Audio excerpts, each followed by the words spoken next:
नमस्कार। स्वागत है आप सभी का संस्कृत रामबाण प्रश्नोत्तरी के भाग 6 में। और आप देख रहे हो सर्व शिक्षा यूट्यूब चैनल। मैं हूं देवेंद्र। तो चलिएगा साथियों, आज के सेशन के हम पहले प्रश्न से शुरुआत करते हैं। आज का पहला प्रश्न है साथियों, संधि शब्द में कौन सा लिंग है। देखिएगा साथियों, अब संधि की हम बात यहाँ पर कर रहे हैं, तो संधि शब्द में कौन सा लिंग है। ऑप्शन नंबर पहला है स्त्रीलिंग, पुल्लिंग, नपुंसकलिंग या फिर इनमें से कोई नहीं। तो इसका एकदम करेक्ट आंसर कौन सा होगा साथियों, बिल्कुल सही हो जाएगा अपना इसका ऑप्शन नंबर बी अपना सही हो जाएगा। ये आपको ध्यान रखना है साथियों, संधि में कौन सा लिंग है। तो आपको क्या बताना है, आपको बताना है साथियों पुल्लिंग। ठीक है, तो ये आपको ध्यान रखना है। किसी भी शब्द में अगर विसर्ग लगा हो तो वो कौन सा लिंग में आएगा, वो पुल्लिंग शब्द में आएगा। हम विशेष करके संस्कृत व्याकरण की हम बात कर रहे हैं, ये आपको ध्यान रखना है। चलिएगा, प्रश्न नंबर 2 है साथियों, संधि के लिए अनिवार्य तत्व कौन सा है। ठीक है, यहाँ पर बहुत इंपॉर्टेंट प्रश्न है साथियों ये। ऑप्शन नंबर पहला है संहिता, शब्द, वर्ण या फिर वाक्य। देखिएगा, संधि के लिए आपने एक वार्तिक पढ़ा होगा कि परः सन्निकर्षः। चलिएगा, मैं इसको सही से लिख देता हूँ, परः सन्निकर्षः संहिता। ठीक है, तो इसमें ये जो दिख रहा होगा वर्ण संहिता, इसका एक संधि का ये एक अनिवार्य तत्व है। संहिता किसे कहते हैं, वर्णों के अत्यधिक निकटता को, वर्णों के अत्यधिक निकटता को ही हम संहिता कहते हैं। तो उसी को ही हम संधि कह देते हैं। इसका ऑप्शन नंबर पहला अपना सही हो जाएगा। संहिता ही जो है संधि के लिए एक अनिवार्य तत्व के रूप में माना जाता है। ठीक है साथियों, चलिएगा हम प्रश्न नंबर 3 की ओर चलते हैं साथियों। संस्कृत भाषा में संधि के कितने भेद होते हैं। तो देखिएगा साथियों, संस्कृत भाषा में बात कर लें या फिर हिंदी भाषा में हम बात कर लें, तो जो संधि के भेद होते हैं वो कितने होते हैं, 3 होते हैं। इसका ऑप्शन नंबर भी अपना सही हो जाएगा, 3। कौन कौन सी होती है आपको पता होगा साथियों, स्वर संधि, ठीक है, दूसरी होती है अपनी व्यंजन संधि, और तीसरा भेद होता है साथियों विसर्ग संधि। ठीक है, विसर्ग संधि। तो ये आपको ध्यान रखना है, संधि के 3 भेद होते हैं। ठीक है, चलिएगा हम बात करते हैं प्रश्न नंबर 4 की। प्रश्न नंबर 4 है साथियों आपके सामने, शस्त्रागार में निम्नलिखित में से कौन सी संधि का प्रयोग हुआ है। शस्त्रागार, ऑप्शन नंबर पहला है अपना है साथियों दीर्घ संधि, गुण संधि, स्वर संधि या फिर व्यंजन संधि। तो यहाँ पर शस्त्रागार में कौन सी संधि हो जाएगी साथियों, ऑप्शन नंबर पहला अपना सही हो जाएगा। देखिएगा, हम इसकी बात करते हैं इसका संधि विच्छेद कैसे होगा। तो इसका संधि विच्छेद भी आप देख लीजिएगा कैसे होता है, शस्त्र। ठीक है, शस्त्र प्लस आगारः। ठीक है, ये होता है इसका संधि विच्छेद। और इसमें संधि कौन सी है साथियों, इसमें संधि हो जाएगी अपनी दीर्घ संधि, क्योंकि यहाँ पर ए है। ठीक है, और इसमें लास्ट में आ है, ये दोनों अगर आप मिलोगे तो क्या बन जाएगा, आ बन जाएगा, तो दीर्घ संधि हो जाएगी। ठीक है साथियों, हम चलते हैं हम नेक्स्ट प्रश्न की ओर। प्रश्न नंबर 5 है साथियों, निम्नलिखित में से गुण संधि विधायक सूत्र कौन सा है। देखिएगा, बहुत इंपॉर्टेंट प्रश्न है साथियों। ऑप्शन नंबर पहला है अकह सवर्ण दीर्घ, आद गुणा एचो आई वाया, उपरोक्त में से कोई नहीं। तो यहाँ पर बात हो रही है गुण संधि की। तो गुण संधि का उदाहरण कौन सा, गुण संज्ञा विधायक सूत्र कौन सा साथियों, ऑप्शन नंबर दूसरा अपना एकदम करेक्ट आंसर हो जाएगा। ठीक है साथियों, आद गुणा। चलिएगा हम प्रश्न नंबर 6 की ओर चलते हैं साथियों।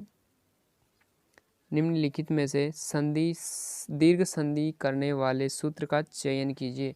दीर्घ संधि की यहाँ पर बात हो रही है। ठीक है, तो ऑप्शन नंबर पहला है अकः सवर्ण दीर्घ वृद्धि राधाइच अयंग पदांतादति इको यणची। तो इको यणची जो सूत्र है साथियों वो है यण संधि करने वाला सूत्र। ठीक है, अयंग पदांतति पूर्व रूप संधि विधायक सूत्र है, वृद्धि रातेज वृद्धि संजक सूत्र है, और अकः सवर्ण दीर्घ ये दीर्घ संधि करने वाला सूत्र है। ठीक है साथियों, ऑप्शन नंबर पहला अपना सही हो जाएगा। चलिएगा, तो हम बढ़ते हैं प्रश्न नंबर 7 की ओर। और ये रहा आपके सामने प्रश्न नंबर 7, अयादि सही संधि का सॉरी ये अयादि नहीं, सॉरी अध्यापी है, अध्यापी। चलिए मैं इसको दूसरा रूप लिख देता हूँ, ये रहा दूसरा इसका रूप। ठीक है, अध्यापी शब्द का सही संधि विच्छेद निम्नलिखित में से कौन सा है। अध्य प्लस अपि, अंदर प्लस अपि, अत प्लस अपि या आद प्लस अपि।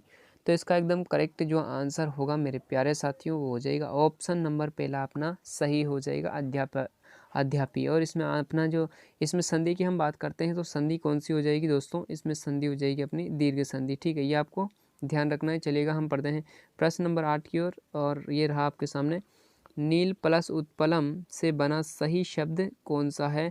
ऑप्शन नंबर पहला हो जाएगा नीलोत्पलम, नीलोत्पलम नीलोत्पलम और नीला उत्पलम। तो इसका एकदम सही आंसर अपना करेक्ट आंसर हो जाएगा ऑप्शन नंबर सी अपना सही हो जाएगा साथियों। ठीक है, नीलोत्पलम, इसमें जो संधि है साथियों वो कौन सी है? गुण संधि है। ठीक है, ये आपको ध्यान रखना है। चलेगा हम पढ़ते हैं प्रश्न नंबर 9 की ओर। ये रहा आपके सामने प्रश्न नंबर 9। वेदर्चः में निम्नलिखित में से किस संधि का प्रयोग हुआ है? ऑप्शन नंबर पहला है साथियों गुण संधि, अयादि संधि, वृद्धि संधि या फिर व्यंजन संधि। तो इसका सही आंसर जो होगा मेरे प्यारे दोस्तों वो हो जाएगा अपना गुण संधि। ठीक है, ऑप्शन नंबर पहला ही इसका सही हो जाएगा। अब इसका हम संधि विच्छेद की बात करते हैं साथियों, तो देखिएगा इसकी संधि विच्छेद भी वद प्लस ऋचः, इसका ये हो जाएगा। और देखिएगा यहाँ पर अगर ए के बाद री है तो इसका क्या बन जाएगा? आर बन जाएगा। और क्या हो जाएगा अगर हम इस संधि युक्त शब्द बनाए तो वेदर, ये आर जो है इस चे पे चल जाएगा वेदर चाह। ठीक है, ये बन गया ना। तो इसका एकदम करेक्ट आंसर जो है वो है ऑप्शन नंबर पहला गुण संधि। ठीक है साथियों, चलेगा हम पढ़ते हैं। आपके सामने है प्रश्न नंबर 10। निम्नलिखित में से वृद्धि संज्ञा विधायक सूत्र कौन सा है? यहाँ पर वृद्धि संज्ञा विधायक सूत्र की बात हो रही है। ऑप्शन नंबर पहला है वृद्धि रैची, वृद्धि राधाइच। उपरोक्त दोनों सही है या फिर उपरोक्त में से कोई नहीं। यहाँ पर ये पूछ रहा है साथियों वृद्धि संज्ञा विधायक सूत्र। ठीक है, तो इसका ऑप्शन नंबर पहला ही अपना सही हो जाएगा। तो अगर आप बोलेंगे सर ये क्या है, तो ये है साथियों वृद्धि संजक सूत्र है। ठीक है, वृद्धि संज्ञा विधायक सूत्र अलग होता है और वृद्धि संजक सूत्र अलग अलग होते हैं, दोनों अलग अलग होते हैं। चलेगा हम प्रश्न नंबर अगले की ओर बढ़ते हैं। प्रश्न नंबर 11 है आपके सामने। निम्नलिखित में से किन वर्णों की वृद्धि संज्ञा, ये संज्ञा नहीं है संज्ञा है। ठीक है साथियों, वृद्धि संज्ञा होती है किन वर्णों की? आ, ए, ओ, आ, आई, ओ, आ, औ, आई या फिर ए, औ, ऊ। तो इसका एकदम सही जो आंसर होगा वो हो जाएगा अपना ऑप्शन नंबर सी। ठीक है, आ, औ, आई ये है वृद्धि। ये साथियों इन जो वर्णों की, इन स्वरों की क्या होती है? वृद्धि संज्ञा होती है। ये आपको ध्यान रखना है। हम बढ़ते हैं प्रश्न नंबर 8 की ओर। ठीक है, ये रहा आपके सामने।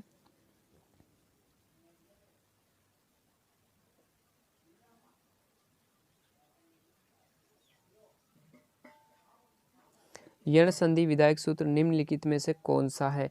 यण संधि की बात हो रही है साथियों, तो ऑप्शन नंबर पहला अपना हो जाएगा इको यण ची, इक यण, एचो आई वायाव, वृद्धि रैची। ठीक है, तो ये वृद्धि संज्ञा विधायक सूत्र है। एचो आई वायाव आपको पता होगा अयादि संधि है। इक यण ये अधूरा सूत्र है संप्रसारण करने वाला। और इको यण ची अपना सही हो जाएगा इस प्रश्न का आंसर ऑप्शन नंबर पहला इको यण ची, ये यण संधि करने वाला सूत्र है।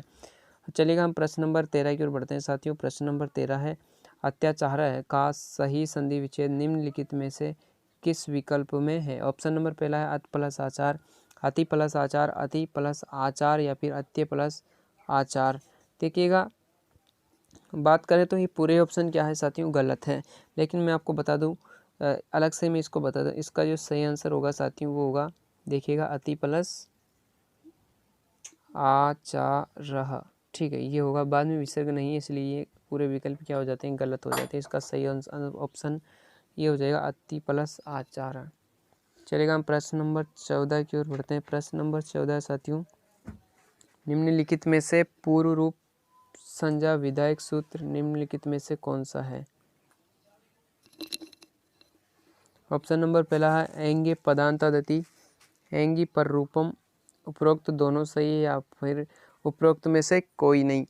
तो पर रूप संधि की बात हो रही तो यहाँ अपने आप दिख रहा है ऑप्शन नंबर बी अपना सही हो जाएगा। ठीक है साथियों, चलेगा हम पढ़ते हैं। अब प्रश्न नंबर 15 आपके सामने है साथियों। प्रज्ञते निम्नलिखित में से किस संधि का, प्रज्ञते में निम्नलिखित में से किस संधि का प्रयोग हुआ है? ये एक शब्द है और इसमें किस संधि का प्रयोग हुआ है ऐसा अपने से पूछ रहा है। तो ऑप्शन नंबर पहला है पर रूप संधि, पूर्व रूप संधि, व्यंजन संधि या फिर स्वर संधि। तो प्रश्न नंबर 15 में सही आंसर कौन सा होगा साथियों? तो इसका एकदम करेक्ट आंसर हो जाएगा पररूप संधि। ठीक है, ऑप्शन नंबर ए अपना सही हो जाएगा। चलेगा, हम पढ़ते हैं प्रश्न नंबर 16 की ओर साथियों। प्रश्न नंबर 16 है बालकोपी में कौन सी संधि है? ऑप्शन नंबर पहला है पररूप संधि, पूर्व रूप संधि, दीर्घ संधि या फिर गुण संधि। तो इसका एकदम करेक्ट आंसर हो जाएगा मेरे प्यारे साथियों पूर्व रूप संधि, इसका एकदम सही आंसर हो जाएगा। ठीक है साथियों, चलेगा, हम पढ़ते हैं प्रश्न नंबर 17 आपके सामने है साथियों। कॉपी का सही संधि विच्छेद कौन सा होगा? को प्लस अपी, क प्लस अपी, का प्लस अपी या कौन प्लस अपी। तो इसका एकदम सही जो आंसर होगा साथियों वो हो जाएगा को प्लस अपी। और जो ये ए है साथियों वो किस में बदल जाएगा? अवग्रह में बदल जाएगा। कब क्या बन जाएगा? कोअपी में बन जाएगा। सिरोरेखा अवग्रह के ऊपर नहीं गुजरती, ये आपको ध्यान रखना है। चलेगा, आज का प्रश्न नंबर 18 है साथियों आपके सामने। गंगे आमू में कौन सी संधि है? दीर्घ संधि, गुण संधि, प्रकृति भाव संधि या फिर व्यंजन संधि। तो इसका एकदम सही आंसर हो जाएगा साथियों ऑप्शन नंबर सी। ठीक है, प्रकृति भाव संधि इसमें सही आंसर हो जाएगा। प्रकृति भाव संधि का अर्थ होता है साथियों जो का त्यों ही रहना, कोई भी बदलाव जिसमें नहीं होता है। चलेगा, आज का सेकंड लास्ट प्रश्न आपके सामने है साथियों। मुनिये में कौन सी संधि है? ऑप्शन नंबर पहला है आयादी संधि, व्यंजन संधि, यण संधि या फिर गुण संधि। तो मुनिये में जो संधि है साथियों वो है ऑप्शन नंबर पहला ही अपना सही हो जाएगा, आयादी संधि। इसका संधि विच्छेद हम करें तो कैसा हो जाएगा साथियों? मुने प्लस आई हो जाएगा। ठीक है, मुने प्लस आई। ठीक है, मुने प्लस आई, तो ये अधूरा हो जाएगा। आई का क्या बन जाएगा साथियों? आई बनता है, ए का आई बनता है, तो ये इसमें मिल गया तो क्या बन जाएगा? मुने ही बन जाएगा। ये आपको ध्यान रखना, ए इसका सही आंसर हो जाएगा, मुने प्लस है। ठीक है, चलेगा, प्रश्न नंबर 20 आपके सामने है साथियों। निम्नलिखित में से किस विकल्प में आयादी संधि विधायक सूत्र है? अचो आई वायव, अचो आई वायव, एचो आई वायव या फिर आई चो आई वायव। तो इसका देखिए बहुत कंफ्यूजन करने वाला ये प्रश्न है साथियों। अपना एकदम इसका कॉन्सेप्ट क्लियर रखना है, इसीलिए तभी जाकर हम इस प्रश्न को सही कर पाते हैं।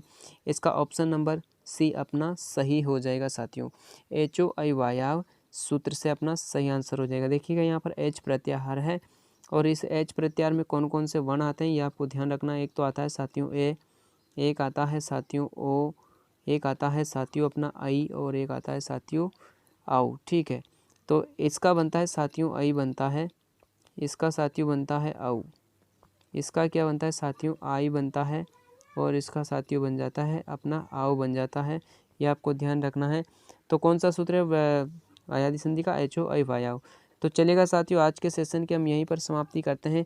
अगर आपने वीडियो को पूरा देखा है तो मेरे चैनल को लाइक ज़रूर कीजिएगा, शेयर कीजिएगा। अगर आपको ये वीडियो पसंद आई है, ये क्लास आपको पसंद आई है तो मेरे चैनल को सब्सक्राइब करना ज़रूर ना भूलें, बेल आइकन को ज़रूर प्रेस कर लेना ताकि आने वाली अपडेट आप तक जल्दी से जल्दी पहुंच सके। तो चलेगा साथियों, आज के लिए इतना ही। खुश रहेगा, मस्त रहेगा। आज के लिए इतना ही, धन्यवाद।